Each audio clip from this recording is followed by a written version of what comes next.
Olá, sou Gabriel, biólogo, mestre em ecologia e à procura de padrões. Hoje vou falar sobre padrões biogeográficos dos peixes recifais brasileiros. A biogeografia estuda como as espécies estão distribuídas no espaço, detalhando como condições geográficas feito área, altitude e isolamento regulam a conhecimento das espécies hoje e no passado geológico. Com o aparecimento dos registros em escala global, surge um novo ramo, a macroecologia, que busca tentar explicar processos e padrões ecológicos em escalas continentais.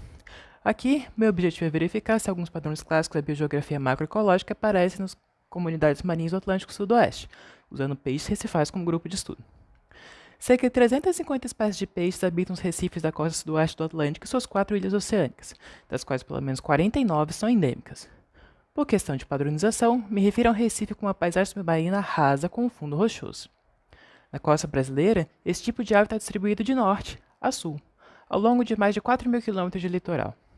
Toda essa extensão proporciona uma grande variedade de condições ambientais, por exemplo, com gradientes de temperatura, salinidade e mesmo área rasa disponível para a formação de recifes. Representei essa diversidade ambiental usando 20 localidades. Cada localidade compreende um conjunto de mais ou menos 7 sítios amostrais e cada sítio foi amostrado com cerca de 33 censos visuais. Um censo nada mais é do que um trecho de 20 por 2 metros em que o mercador anotou a abundância, o tamanho e as espécies de peixes, depois usado para calcular a biomassa. O primeiro padrão que eu iria abordar é o gradiente latitudinal de riqueza, descrito pelo botânico Alexander van Humboldt. Ele diz que a riqueza de espécies é maior próxima à linha do Equador e diminui em direção aos polos. Aqui testei primeiro se a temperatura afeta a riqueza local de espécies e segundo se a temperatura afeta a diversidade de espécies. Considera também a igualdade na abundância, no caso biomassa das espécies. A temperatura praticamente não afeta o número de espécies.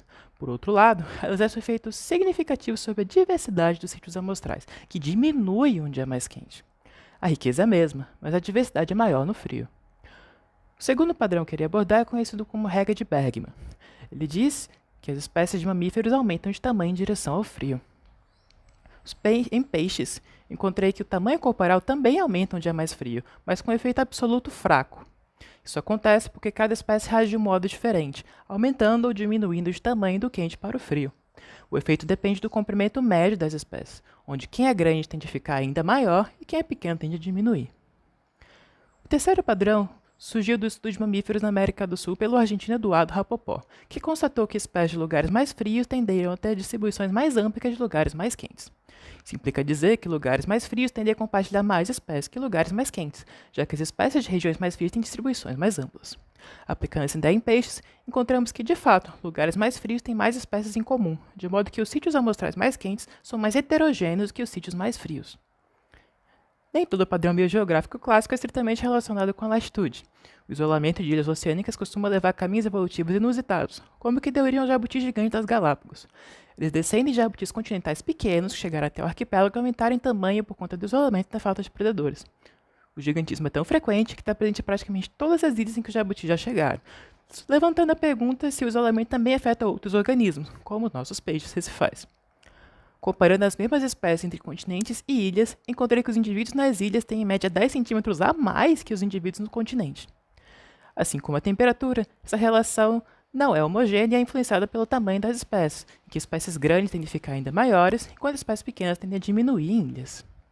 Então, resumindo, primeiro, não há evidência que o gradiente latitudinal de riqueza aconteça na escala local, com indícios que a diversidade diminua com a temperatura. Segundo, a temperatura vai do tamanho corporal das espécies, mas em múltiplos sentidos.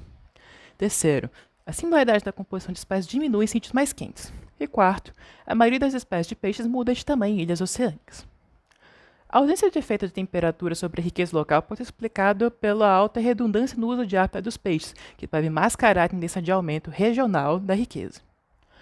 Já a diminuição da similaridade com a temperatura corrobora essa ideia, pois lugares mais quentes são mais heterogêneos e por isso tendem a compartilhar menos espécies. Temperaturas altas aceleram o metabolismo das espécies, o que explicaria por que espécies pequenas são ainda menores em lugares mais quentes. Já o aumento no tamanho dos peixes grandes pode facilitar a procura por alimentos ou mesmo evitar a predação, como é comum na megafauna terrestre. Por fim, o tamanho corporal diferente nas ilhas sugere uma lógica parecida, mas que é fruto do isolamento reprodutivo, capaz de acelerar o aparecimento das mudanças corporais nas ilhas. Essa foi a mensagem, e esses são alguns dos projetos e programas envolvidos na confecção dos dados usados aqui, a quem eu agradeço muitíssimo. Espero que tenham gostado, e até a próxima.